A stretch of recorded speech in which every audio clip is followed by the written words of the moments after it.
Halo pemirsa, Anda menyaksikan International Corner Antara bersama saya, Grazia Simanjuntak. Kali ini saya sudah bersama dengan Duta Besar India untuk Indonesia, His Excellency Mr. Manoj Kumar Bharti. Hello, Ambassador Bharti. Hello, Namaste, Selamat Siang. It's really good to see you here. Thank you very much. It's a great privilege to come and be here at your studios. Yeah, I hope you are well, and thank you so much for joining us. Thank you. Today. Everything is fine, and I wish to wish all the viewers Ramadan Kareem. Okay, so we would like to know you better. First question. Yes, please. How long have you been serving in Indonesia? And what is your impression of living in Indonesia so far? And what has impressed you the most from Indonesia? It's a very valid question and very interesting one. I came here on the 15th of January 2021, which is nearly 1 year, 3 months ago. Okay. And we have been looking forward to coming to Indonesia. Before coming to Indonesia, I had never come here before, not even as tourists. Yes. So we were, me and my wife, in fact my whole family was looking forward to coming to Indonesia. And there are, the moment we landed up here, we fell in love with this country. Because you see, in India we live with extreme weathers. I came on the 15th of January when the temperature in Delhi was 8 degrees. Winter. Very cold. And when we landed up here, it was 26 degrees, which was very, very comfortable.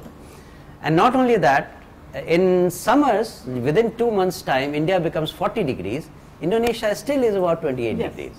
So the first most impressive thing about Indonesia was the weather. And the second was the people. We were completely taken in by the people of Indonesia. Their charm, their love, their honesty, their just simple way of living life really impressed us.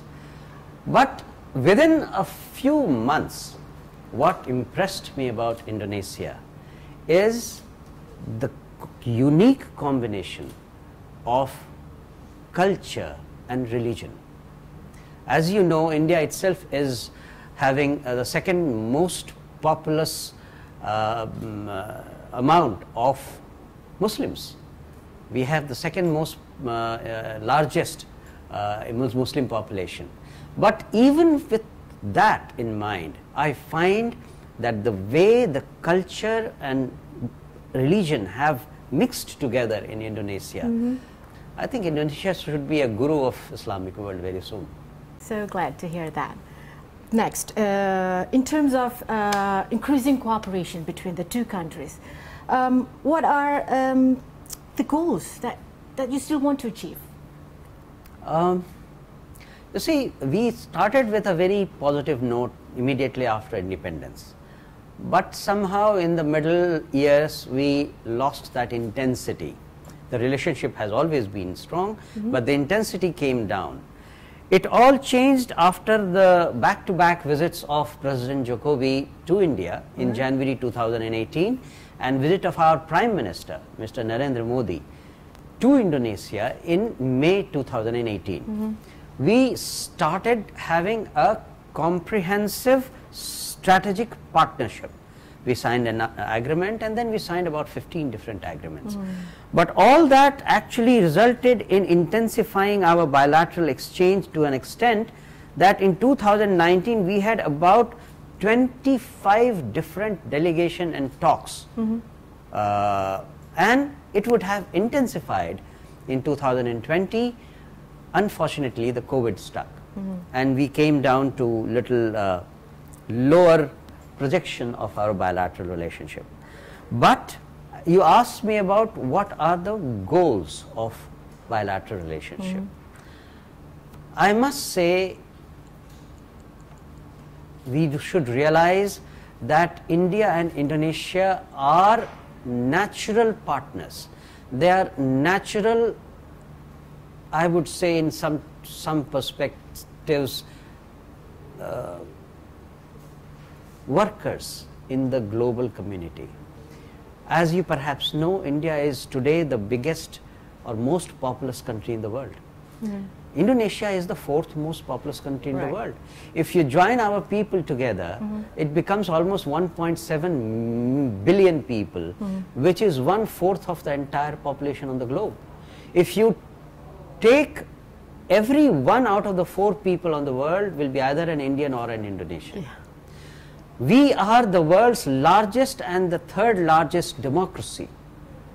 That gives us special responsibility to tell the lesser developed countries as to if democracy can work.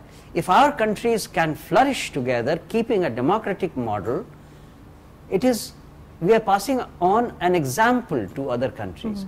And this is our main message. When we are joining hands together, we are actually making democracy of the world stronger. We just brought out a book in the Indian Embassy called Kesamaan, which basically is an Indonesian word called similarity. And in this book, which I have brought for our viewers, this is the book that we brought out recently. And it deals with 19 different sectors in which India and Indonesia can work together, which starts with agri-tech, automotive industry, banking and finance, creative industry, digital economy, education, fashion, film industry, FMCG, food industry, healthcare and pharma, infrastructure, music industry, renewable energy, smart village, space industry, startups, textile and tourism industry. This covers all the areas in which India and Indonesia can work today and in coming days. To build our relationship in these areas is the goal. That is where we are working together.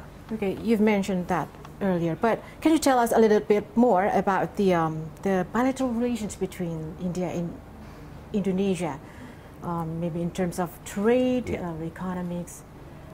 Yeah, has it been challenging? To tell you the fact, the challenge is on us, given by our leaders, because 2 years ago, India and Indonesia decided to fix a trade target of $50 billion to be achieved before 2025. Right. At that time, our bilateral trade was $20 billion. Though the pandemic has hit us very hard, but today, last year, our bilateral trade has increased despite the pandemic to more than $22 billion. Okay. $22 billion bilateral trade is not a small volume. And we take pride in the fact that we have been able to achieve a progress in the last 2 years despite the pandemic. And the trend is going to continue. I hope the viewers are aware that the most important commodities that are exported from Indonesia to India are crude palm oil and palm oil, as well as coal. The most important items which are imported from India to Indonesia are engineering goods, are agricultural products, bovine meat, plastic products, and many other small items. There has been a recent trend after the current happenings that we have exported a lot of rice and sugar to Indonesia in the past, but this year, because of the Ukraine crisis, possibly we will be able to supply more wheat to Indonesia. And there are all the signs that the bilateral trade is going to improve, is going to be bigger. Challenge is to meet that target, and we will work quite hard for that. In terms of investment, we have nearly 3,500 Indian companies present in Indonesia. The total investment, direct investment from India to Indonesia is more than $1.5 billion. But there are a lot of Indian companies which are doing investment in Indonesia, not directly from India, but through their subsidiaries, mostly in countries like Singapore, Malaysia, those who have headquarters or bigger offices there. If you take into account all those investments, people expect that the entire volume of Indian investment in Indonesia will be nearly $53 billion. Once again, it is a huge amount. We have a very sizable presence of large Indian companies in Indonesia. Their representative offices are here, 2 of the Indian banks are here, important groups like Tata's, Adani's, many such names are already present here. And the business community of Indian nature here is vibrant, and we are working with them to make our business relationship more intense. Okay.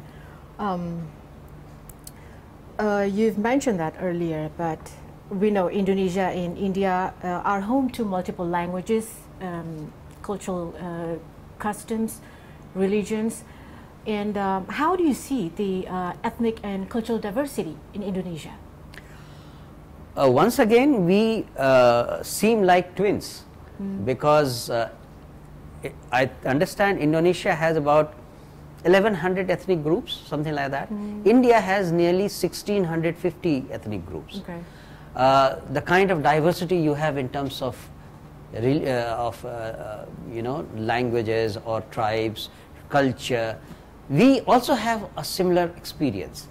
The diversity, both in terms of economic diversity, social diversity, and cultural diversity, is as diverse in India as in Indonesia. And I feel that this is another feature which brings both our countries together. How we deal with this kind of huge diversity in our own way, maintaining the democratic traditions.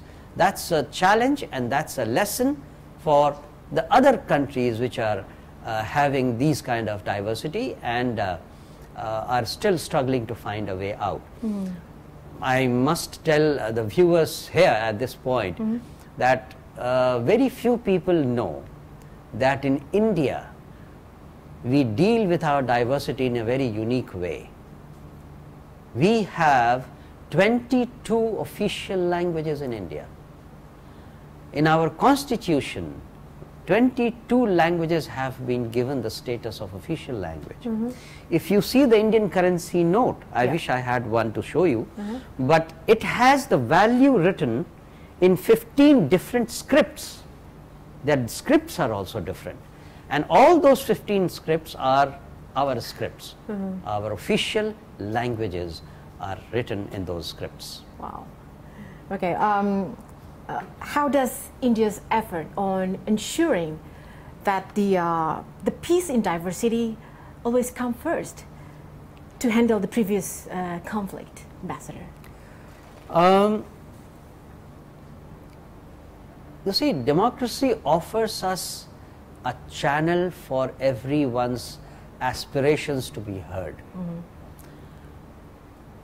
When everyone is certain that their view or views are taken into account and the government can act accordingly, it gives a lot of scope for diversity to continue to live and prosper. We have this diversity spread amongst different 28 states and 7 central territories, union territories. But we have given this provision to each one of the provinces, each one of our sections, to voice their concern. And I understand the similar arrangement is there in Indonesia as well, in the democratic setup. This is, once again, is the key to handling diversity and maintain peace in the various sections of our country. Thank you so much, Ambassador Bharti. We'll see you back in the second segment. Thank you. Thank you for this. I hope to give you some input on the various education schemes that Government of India offers to youth and young people in Indonesia. We have various kinds of scholarships. I request the young people who want to do higher studies, especially master's degree course and PhD courses in India, please look at the Indian Embassy website and apply for these scholarships. these are opportunities for you. So, hope to see you in Indian Embassy and India for any of these scholarship programs. Thank you. Thank you so much, Mr. Ambassador. You're most welcome. Demikian pemirsa perbincangan saya dengan Duta Besar India untuk Indonesia, His Excellency Mr. Manoj Kumar Bharti. Terima kasih telah menyaksikan International Corner Antara. Sampai jumpa di segmen berikutnya.